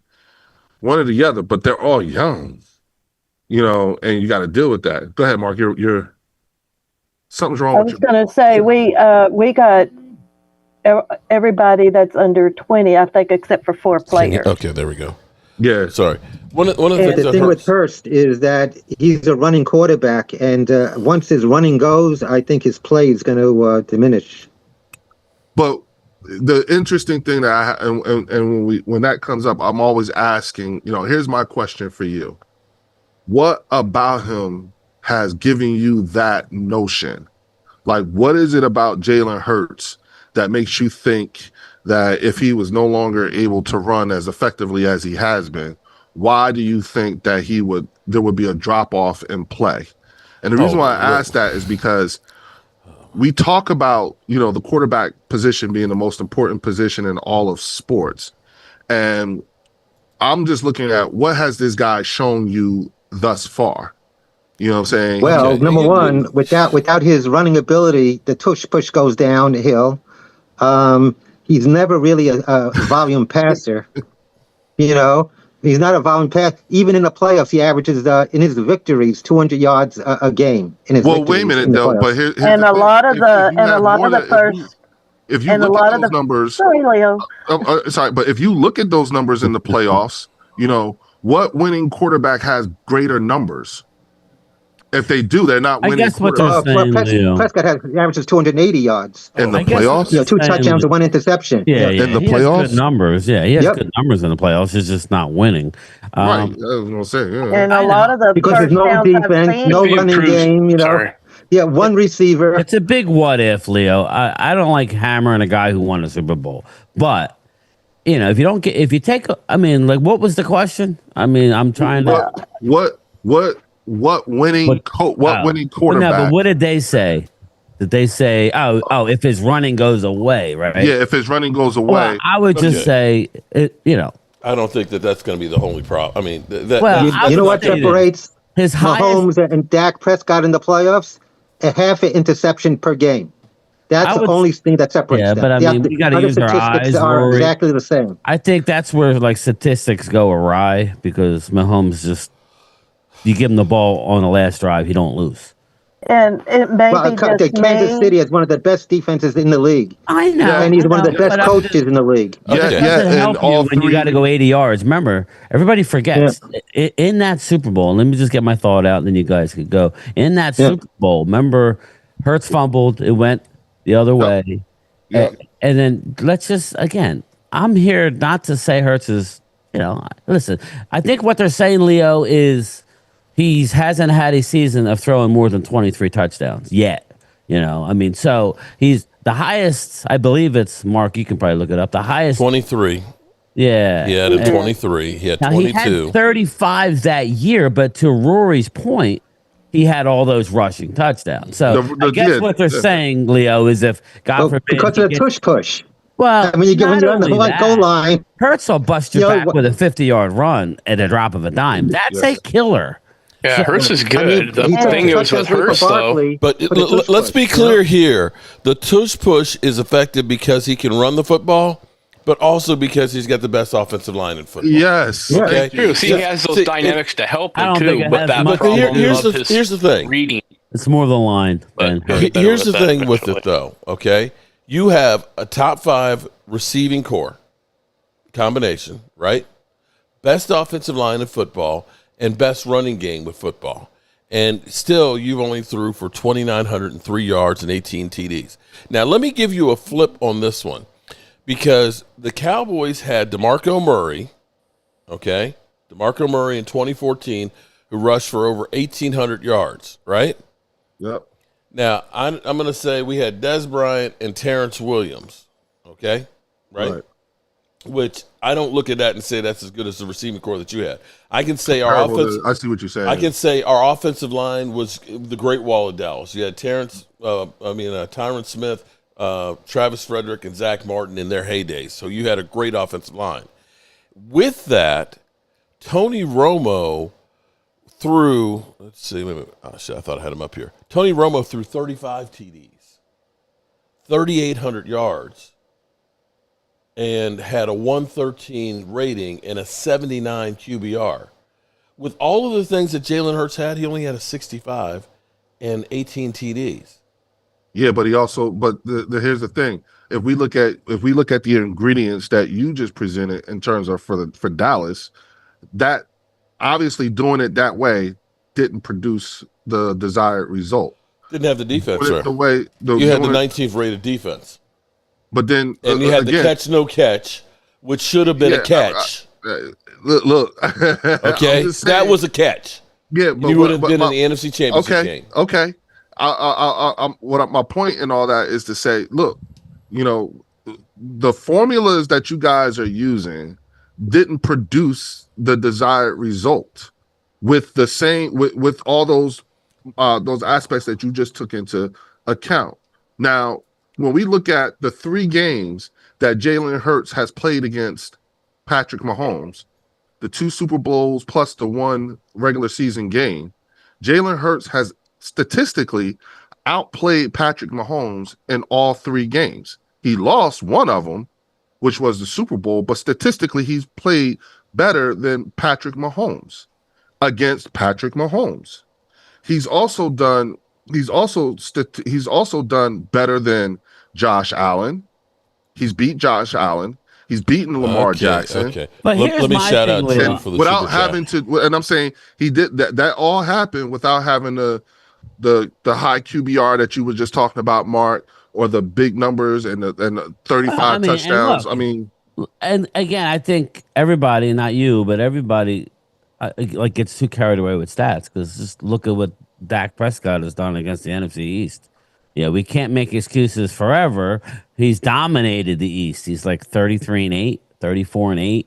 He's dominated. But I mean, that's everybody in the division. So yeah, but but that doesn't mean he's better than Hurts. You know what I mean? And then I just want to say this too. Let's not downplay the fact that this is a guy, and I'm talking about Jalen Hurts. This is a guy who has done remarkable with everything. A defense with a different offensive coordinator damn near every year he's been in the league.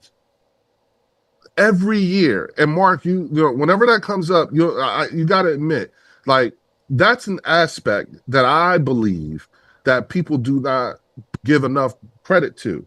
Like, how hard it is to learn a new offense, but to have to learn a new offense every year and go to the Super Bowl 2 times and go to the playoffs every year, and to do the thing, regardless of how good regardless of the amount of talent that we have on that football team, you know what I'm saying? He still has taken that. You still got to learn a new offensive. But that could be hurt and that could help. He could be unpredictable because they don't know what to expect on the offense every year. No. Listen to me, Rory. The fact that this guy had to learn a new offense, because every time y'all start quoting these numbers and everything like that, I'm thinking to myself, well, how many years was that quarterback in that system? How many years did that quarterback but they become less predictable, though. How can you predict what's going to happen? The defenses, if it's a different offensive coordinator, so it helps and it hurts. So there's two edges of the sword. No. I'm only the only side of the coin that I am speaking to at this point is just from the quarterback position. Right. And for the quarterback, and we're talking about a quarterback who has had a different offensive coordinator damn near every year he's been in the league, and he's only been in the league 6 years. And in that 6-year period, he's gone to the playoffs every year.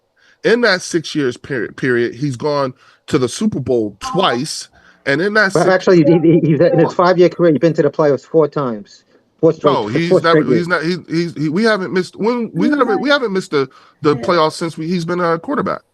No, rookie. He missed it as a rookie. No, you're right. No, we went. We he's a 5-year career, and he's been 4 straight years to the. So that's right, because he took over for Carson. Yeah. That was when Carson.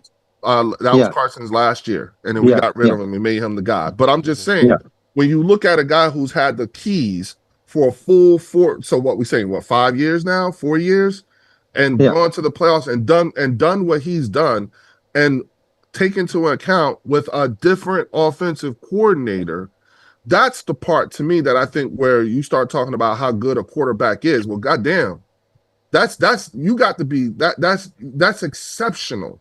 That's more than exceptional, and it's almost like no one recognizes that and no one takes that into account.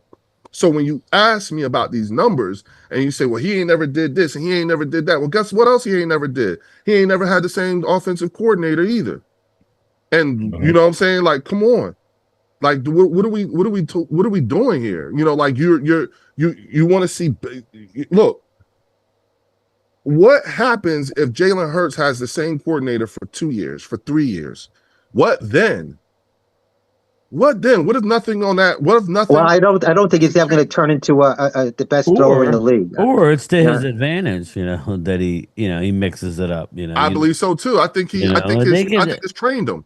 Honestly, Leo, I don't know. It's weird because just like how people say, put any quarterback behind that offensive line, and they're going to the Super Bowl. I kind of think this, Leo. At the end of the day, if you have a really good defense and a good running game, and I'm not sitting there to look, there's nothing to do with Jalen Hurts. He helps the team big time. But I'm just mean, if you give me the number 1 defense and you give me Saquon Barkley and a great offensive line, I think and 2 great wide receivers. You could change the offense every damn year. It don't matter because it's good. Now, in saying that, we could say whatever we want. Jalen Hurts is a winner. Mm-hmm. I've said this time and time again. People, everybody says, "Well, you say it with a snide." Well, of course I do because it's a YouTube channel. I'm trying to be entertaining as well.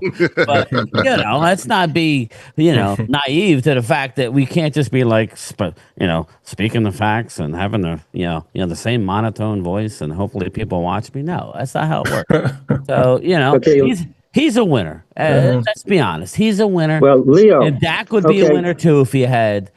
An offense. He's had a good offensive line, but he hasn't had both sides of the ball like the Eagles have. Come on now, let's be honest. Yeah, he's had a couple good teams, Mark. Right, but I don't know that it's ever been that good. The problem has been we've had, on both sides. I still think we've overperformed 2 number 1 with receivers and defense line, offensive line, 2,000-yard running back. AC White with the super chat. Thank you, Stacy. Thank you. Yep, Jalen held out every time he had the same opportunity to build his team. Even with a great team, Jalen had to perform. Hurts in his 20s getting down with a great O-line is astounding. Stacey White.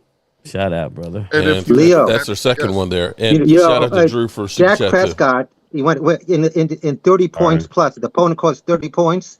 He was 0-3. You know what Hurst's record in point when the opponent scores 30 more points? 0-3.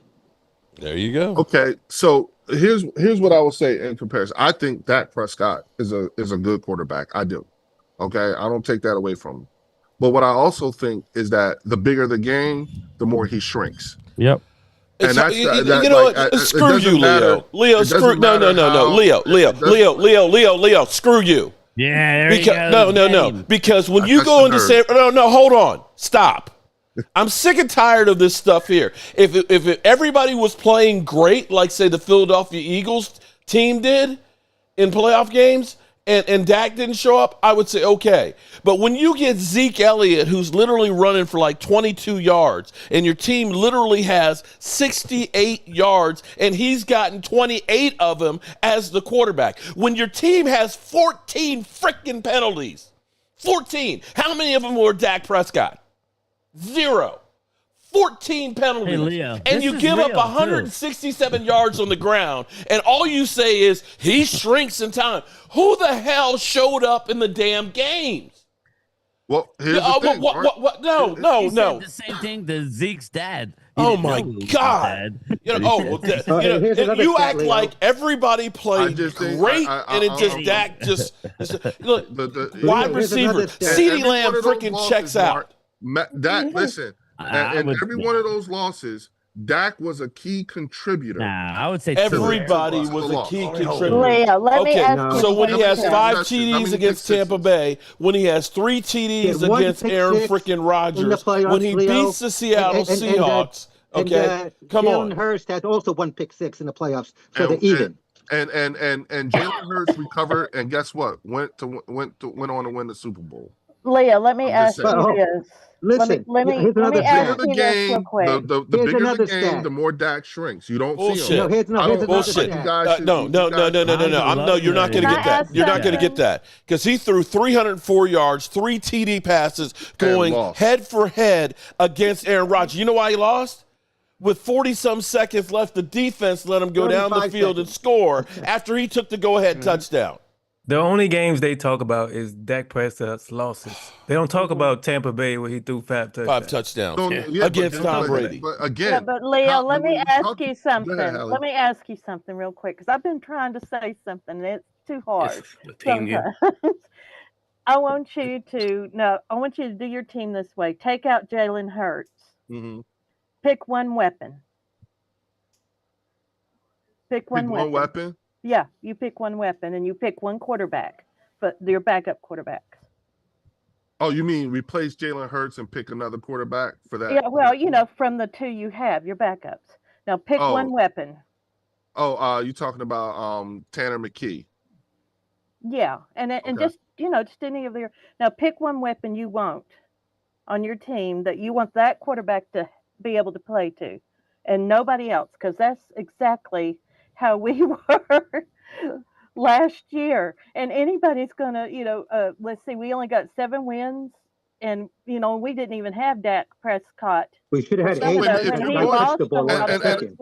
get that. That's what I'm asking. I just want you to put it in that perspective. You don't have to answer it or anything, but I just want you to think how would the team be if that's all they had. Well, but see how. Unfortunately, y'all didn't. Y'all are the Super Bowl champs. Y'all had all of those things, but we had to use what we had. And because of what you had, okay, which is why it makes me it gives me I pause when stats and numbers start getting quoted to me. I'm not doing stats or numbers. I'm just saying. No, I'm telling you, like, this is where I have a hard time because I have to, in order for me to understand or look at it from your perspective, you want me to play an imaginary game in order to understand. Imagine this. Well, I was just trying to put you in I get it. shoes. No, yeah, I get it. And what I'm saying to you is that that's all fine and dandy, but that's not reality. The reality is, well, it's our reality. No, That no, no, was no. what happened to us. I'm That was talking our about no. reality. I'm talking about me.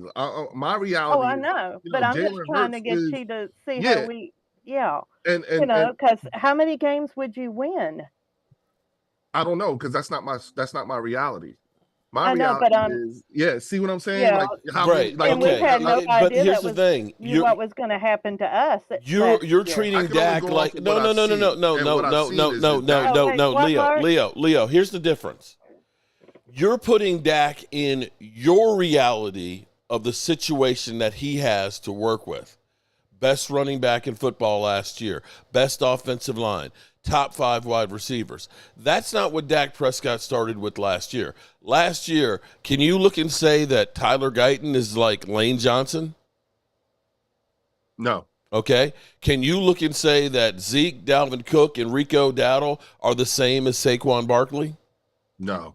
Could you look at and Combined, say they ain't even the CeeDee same. Lamb missing training camp and having Jalen Tolbert and Jalen Brooks is the same as A.J. Brown and Devontae Smith? No.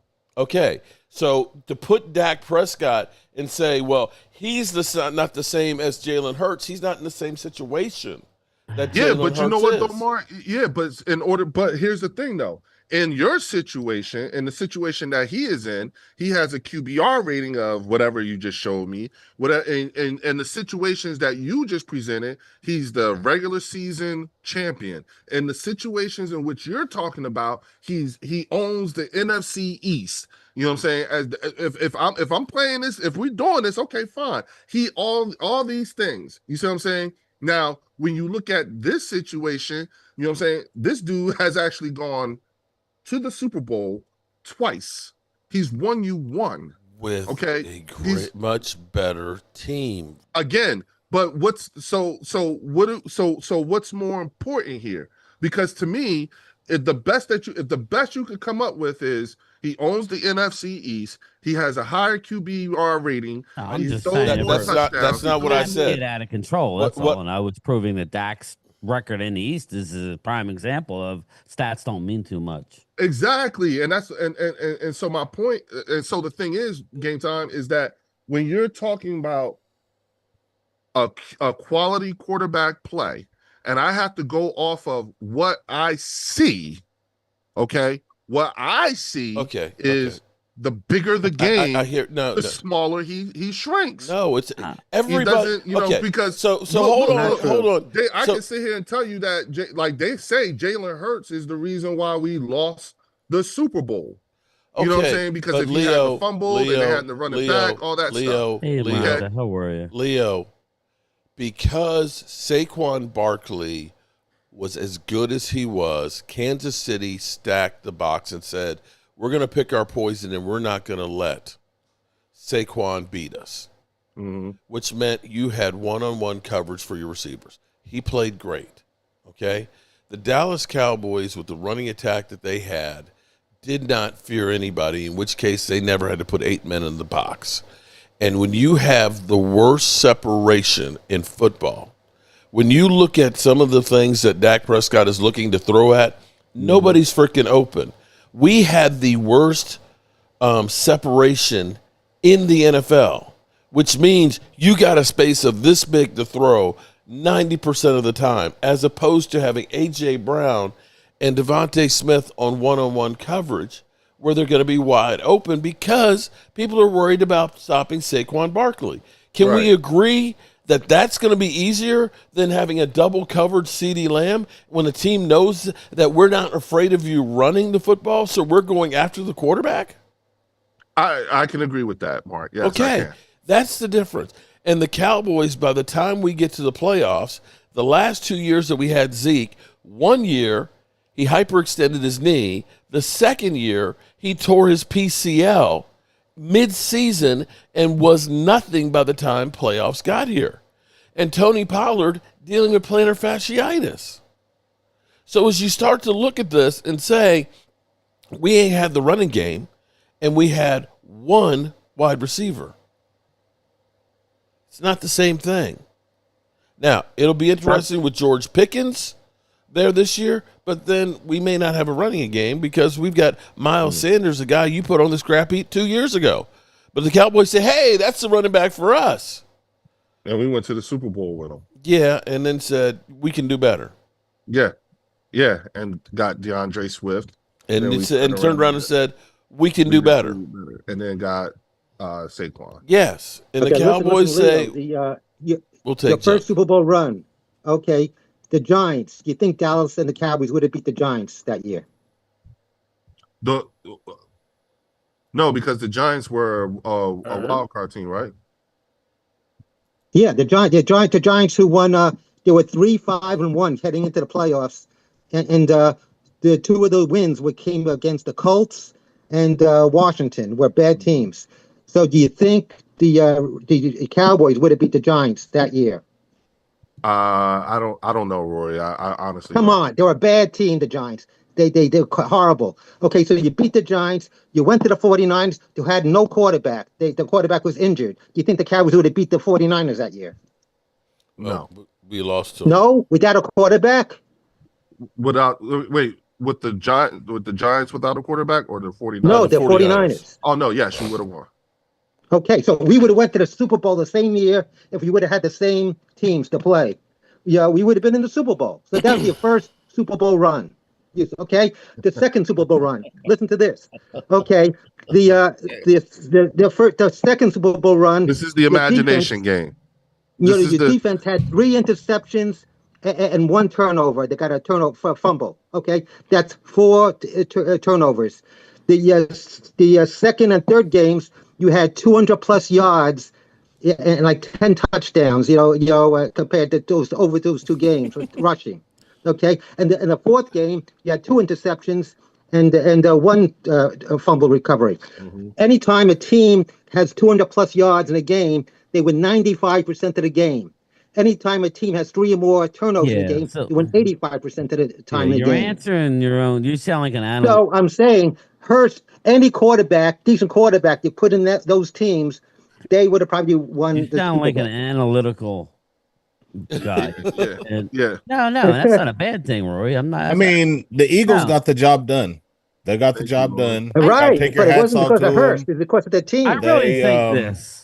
Again, they got the job done. That's all I can say. I'm hard on Dak. No, but the first one was luck. The first one was the luck of the draw. I don't think it's Dak's the reason. But they didn't make the schedule, though. They just... No, but that's luck. And you know what? The Cowboys, listen to this. Game the time, Green Bay Packers, the Green Bay Packers, we played the Green Bay Packers. Leah, you know where I'm going to go with this. They ended up 6-2 at the end of the season. They were the hottest team, one of the hottest teams in the NFL. And they ended up, 8-2 before they lost. They lost 3 points to the 49ers. They could have won that game. Because also the year that we lost to the 49ers, we lost to the 49ers, the 49ers won 11-0 at the end of the season, and they were like 8-1 at home. Okay. And they, oh man, but wait, I was laughing at that. They're the hottest team. The only team they beat them home was KC. The only team they beat them home that year. He's been waiting to say that for a long time. That was something he's been waiting to get off his chest for a minute. Mm-hmm. I just gave him the reason. No, but I'm saying context matters. You get lucky in the playoffs. I think that Dak is a key contributor to when you have those Philly 500. We got a Philly 500 sighting. Yeah, but Dak is a key contributor. Here's the deal. So when they lose in the playoffs. What's up, Philly 500? What's up? No, they're not. He's a context. I'm not saying he's the sole running reason. back doesn't show up. This is the problem, though, Rory. You're forced to throw the ball. When you dig into the stats that much, just use the eye test. Dak did not cost 5 of those losses. Listen, the Green Bay loss, we didn't make the team punt. Okay, if you don't force the other team to punt one time in a football game, you're not going to lose. Now, my one criticism, I have a couple criticisms of Dak, but my main criticism of Dak Prescott is when all else fails. Okay, when shit is hitting the fan, and you need your quarterback to he used to do it early in his career, Mark. Early in his career, Dak would have a lot of come from behind wins. Yeah. That's my only criticism is this Dak Prescott, the post-injury Dak needs certain things, like most quarterbacks, but I don't know that he's able to win you a game. I'm not saying he can't, and I'm looking forward to it with George Pickens, but he didn't. My only thing is the two 49er games, especially the first one. Yeah. But there was a lot of penalties, right, Mark, on defense and lining up in the neutral 14. zone. That's Running just, into the kicker. yeah, you guys know that it's hard to get 10 yards in this league rather than 15 and 20. In that game, and this goes to Rory, I don't know if you remember this, more times than not, Dak had 2nd and 20, 2nd and 25. Yeah. And it's like, you cannot be successful that way. And then again in Levi Stadium against the 49ers, right? We were close. That was the game that Tony Pollard wrecked his leg and basically was the last game of him. You know, once that happened, we should have won that game, Leo, and Dak should have won it. I agree. But So a lot of those yards that Dak has racked up, a lot of them came because he was making up for penalties that the team put him in. Situations like you said, first and 20. But my thing is, if you're not 13. going to give him credit for the good stats, you can't take away for the bad stats. Stats are stats. Most of the yardage, Leo, is crap yardage. Even Dan Marino, back in the day, he would put up a bunch of just, he didn't win a lot, right? He didn't win a lot of Super Bowls. He didn't win any. So it's If you look at no running game and no defense like Dak Prescott. if you look at quarterbacks who have lost in Thanks for the super chat, playoffs, game over. Phillies finally win. If you lose, I mean, if you look at the quarterbacks who have lost in the playoffs, you look at their yardage and they've thrown for a lot of yards. When you look at quarterbacks who have won, they haven't really thrown for a lot of yards. Their yardage looks more like what Jalen Hurts has done throughout the course of the season going into the playoffs. And the only reason why that is because he doesn't have to have all those big numbers in order to win the game. Okay, all right. Let me get the super chat from Stacy again. Just because Jerry Jones failed to help Dak Prescott does not take away from Jalen Hurts taking advantage of the opportunity the Eagles gave him. I agree with that 100%, Stacy, with that comment. What I'm trying to say is, as they're going through and saying Dak sucks, he's just a loser, he's a bum, and everything else, I'm trying to point out that the circumstances aren't the same. I applaud the Eagles for doing everything they can to win. When you have an ownership that says we're going to do more with less and we don't believe in free agency, it's not going to end well. The truth of the matter is the lack of activity that the Dallas Cowboys do, I don't know how that they were 12-5 3 years in a row. You can't look to the biggest moves in all of Mike McCarthy's era was getting Brandon Cooks and Stephon Gilmore. You tell me another free agent move that was big, and those were actually trades.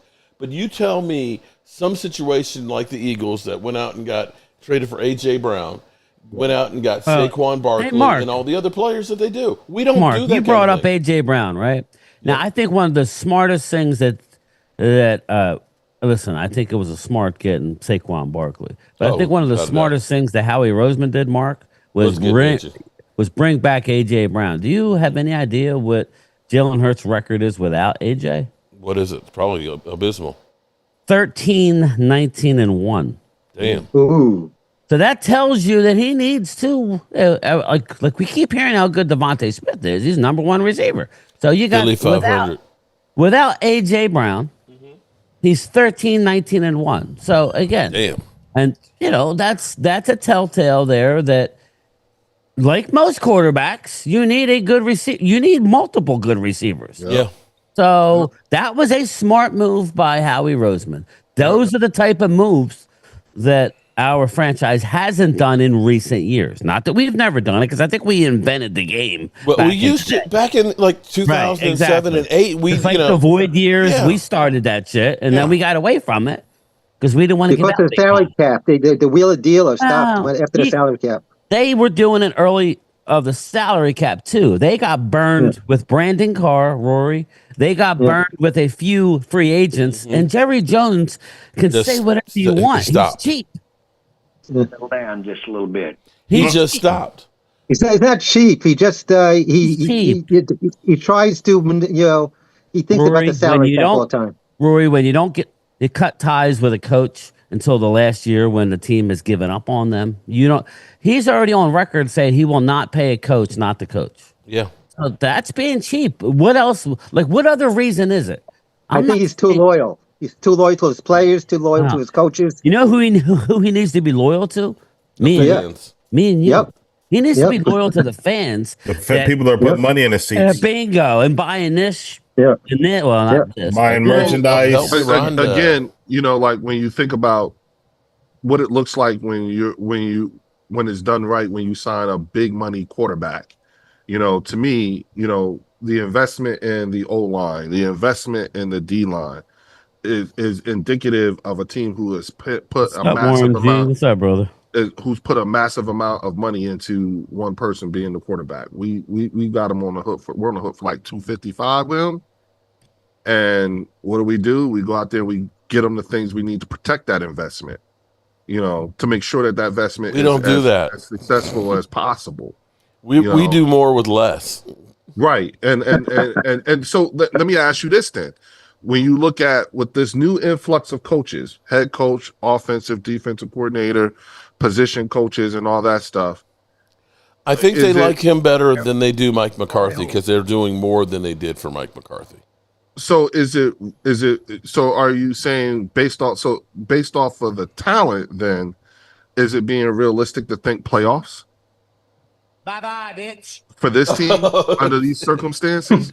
Well, we'll see what happens. I have no idea how this season. I'm not putting any expectations on this season because you have brought in so many new players and all new coaches. Okay, you're going to need some time for these guys to gel. Now, I will say the Cowboys, for the first time, actually got most of their team together before training camp. Usually, you think about last year, we were bringing in players on the defensive line during training camp. We didn't have CeeDee Lamb there. We had Brandon Cooks with an infection in his knee. So we literally started the season literally not knowing some of the players' names on the roster. I just want to say this because I don't want folks to take my thought process to go so far as to say I want to give a shout out to Nick Sirianni, because at the end of the day, he is the head coach and he's the one thing that has been the one stable thing on the team that we've had, despite the fact that we had different offensive and defensive coordinators over the years. This will be the first year we've had the same defensive coordinator for 2 years since Jim Short. Yeah. But the year before last, he was on the hot seat. Doesn't matter. This is this year. He just got a contract. I think he was on the hot seat first part of last season. Yeah, I mean, and a lot of the Eagle fans wanted him to go bye-bye. His just due too. You got to give the man his just too. I'll see y'all. I'll see y'all next week. I got to get up out of here. Bye, Derek. Yeah, and we're getting ready to get out of here because we're closing in on that 2 hour mark here too. So final thoughts from everybody but Leo. Well, I think, I think when he goes more than 7.5, and also it's 60-1 odds to win the Super Bowl. I'll put $100 down on that. I'm just hoping we have a better season and win more regular season games, and hopefully can get to the playoffs this year. I'm right with you. One game at a time. Mm-hmm. That's all I can say. Mm-hmm. One game at a time. I'm not expecting a crisp training camp. I expect there to be. I hope to see a lot of mistakes being made. I hope to see guys, messing up. You know what I'm saying? Even during the preseason, because if it's going to happen, I'd much rather happen during training camp and preseason than during the regular season. Well, I'm hoping you start off slow like you usually do. If someone's not, if a quarterback and a receiver are not connecting, I'm not worried. If a running back is not seeing things or whatever, I'm not worried because I want the mistakes. I want all of that to be made now during training camp and preseason. And the first game of the season. No, the first game of the season. That's I think we want to smash the shit out of y'all. Okay, and with that being said, it's time to get up out of here. I really think y'all gonna get smashed. Leo. I know the shut the fuck up, whatever. Okay, y'all gonna get smashed. And Eugene's gonna come back and talk to you guys about Tyler Booker too. Don't forget. I was going to ask you about that. Yeah. Okay. He's definitely gonna come back and talk to you guys about Tyler Booker, whatever he tells him. Looks like Jeff Lee. My name is Jeff. Is number one again. Damn, Jeff. How does he keep winning? He starts out before the stream starts. Third. Okay, whatever. But Jeff, Miss Tracy's got your autographed shirt this time. She signed it for you, and it says, "My name is Jeff" on the back of it. Shout out to everybody in the chat. I can't see. I lost my iPad died. Yeah. Oh, okay. I was gonna say you lost your mind from all the weeds you've been smoking. Hey man, I ain't gonna front. I'm burning on some gas right now, some real fire. Okay. All right. Well, just don't burn yourself up there. Appreciate you guys and you ladies for all being here. It's always fun. Momo sent me a text that said he wouldn't be able to make it today, so I hope everything is all right. And shout out to Philly 500 in here, and it is the real Philly. He's got the check mark. I think he's lurking around here because it's getting closer and closer. So with that being said, I hope I made the argument that he would have made if he were here. Here's his argument right now. I was ready for Momo when you were going to play that song. I had my lighter right here ready. I gotta get this mother humping thing out of the way. That's fine. That's cold. Momo does it to himself.